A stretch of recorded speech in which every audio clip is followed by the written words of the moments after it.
Hi అండి. ఈ video వచ్చేసి లాస్ట్ టైం నేను చూపించాను కదా బటర్ స్కాచ్ ఫ్లేవర్తో న్యూ ఇయర్ కేక్స్ రోజు కస్టమైజ్డ్ కేక్ ఒకటి ఉందని చెప్పి 30th ఈ బర్త్డే కేక్ అండి. ఇది మా హౌస్లో దగ్గరే ఉండే పాపది బర్త్డే కేక్. సో కస్టమైజ్డ్ వాళ్ళు పిక్ పంపించారు, అలాగే చేయండి కావాలి అని చెప్పి. సో నేను అలాగే చేయడానికి ట్రై చేశాను. మ్యాక్సిమం ఆ టైమ్స్లో కేక్స్ అనేవి కస్టమైజ్డ్ కుదరవు, ఎందుకంటే న్యూ ఇయర్స్కి మనకు ఆర్డర్స్ ఎక్కువగా ఉంటాయి కాబట్టి. సో కస్టమైజేషన్ అనేది చాలా కష్టం అవుతుంది. కానీ ఈ ఆర్డర్ ఇచ్చిన వాళ్ళు బాగా తెలిసిన వాళ్ళు ఎప్పటి నుంచో చెప్పారు, 3-4 months నుంచి ముందే చెప్పారు. ఆ రోజు మాత్రం కంపల్సరీ మాకు కేక్ చేయాలి, అది కూడా కస్టమైజ్డ్గా చేయాలి అని చెప్పి. ఈ కేక్ ఆర్డర్ ఇచ్చిన బర్త్డే పాప ఎవరంటే శాన్వి, తన పేరు శాన్విక. అసలు బాగా ఆడుతుంది మాతో, మా పిల్లలతో బాగా టైం స్పెండ్ అవుతుంది తనతో.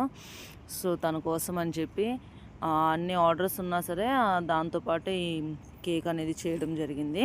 సో ఈ కేక్ది ఫిల్లింగ్స్ అన్నీ నేను న్యూ ఇయర్ కేక్స్ ఎలా మేనేజ్ చేశాను 20-25 kgs అన్న వీడియోలో ఈ కేక్ ఫిల్లింగ్స్ చూపించాను కదా, butter scotch cake fillings. So ఎవరికైనా butter scotch cake 1.5 kg fillings ఎలా ఉంటుందని చూడాలనుకుంటే కనుక ఆ వీడియోలో చూడండి, నేను కింద డిస్క్రిప్షన్లో మెన్షన్ చేస్తాను. సో ఆ లింక్ ఓపెన్ చేసి చూడండి.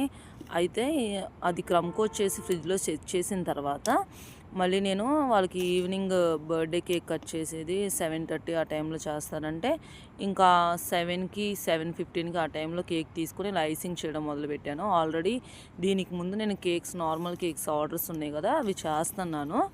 సో అవి చేస్తూ అవి పక్కన పెట్టేసి ఈ కేక్కి ఫైనల్ ఫినిషింగ్ అనేది ఇచ్చేసాను. వాళ్ళైతే ఏమైతే కస్టమైజేషన్ పిక్ అడిగారో ఆ పిక్ ప్రకారంగానే నేను ఇలా టాపర్స్ కానీ ఫాండెంట్ కానీ రెడీ చేశాను. ఇది ఫాండెంట్ కేక్ అండి, అంటే ఫుల్ ఫాండెంట్ కాదు, కొన్ని ఫ్లవర్స్ అవి మాత్రం ఫాండెంట్ వచ్చినాయి. ఫస్ట్ టైం నేను ఇప్పుడు వరకు ఫాండెంట్ కేక్ అనేది చేయలేదు, ఫాండెంట్ అసలు యూజే చేయలేదు. వీళ్ళ కేకే ఫస్ట్ టైం నేను ఫాండెంట్ యూజ్ చేయడం. సో దీనికి కావాల్సిన ఫాండెంట్ అనేది ఏ షేప్స్లో కావాలనేది నేను మార్నింగే ఫాండెంట్ మొత్తం కటర్స్తో యూజ్ చేసి పక్కకు సైడ్ పెట్టేశాను. లేదంటే అప్పటికప్పుడు చేస్తే కనుక వెట్ అయిపోయి మొత్తం జారిపోతుందని అన్నారు. అన్ని సజెషన్స్ విన్నాక నేను అవి అలా సైడ్ పెట్టేసుకున్నాను. సో ముందుగానే ఫాండెంట్ కేక్స్ చేస్తే కనుక ముందే ప్రిపేర్ చేసుకొని పక్కన పెట్టుకోవాలి. అప్పుడు మనం వాళ్ళకి ఫినిషింగ్ చేసేసిన తర్వాత వాళ్ళకి ఇచ్చే టైంకి ఫాండెంట్ సెట్ చేసి ఇచ్చేయండి. ఒకవేళ మీకు అవి ఆర్డర్ అనేది కొంచెం దూరంలో ఉన్న వాళ్ళే వచ్చి పికప్ చేసుకుంటాను అలాంటి ఆర్డర్స్ ఉంటే కనుక మీరు ఫాండెంట్స్ అనేవి ప్లేస్ చేయకండి మ్యాక్సిమం. ఎందుకంటే వాళ్ళు కట్ చేసే టైంకి లేట్ అయిపోతే కనుక అవి వెట్ట తగిలి మొత్తం జారిపోవచ్చు సైడ్స్ పెడితే కనుక. ఇది ఒకవేళ కేక్ పైనే ప్లేస్ చేసే లెక్క అయితే కనుక నో ప్రాబ్లం, పెట్టేసి ఇవ్వచ్చు.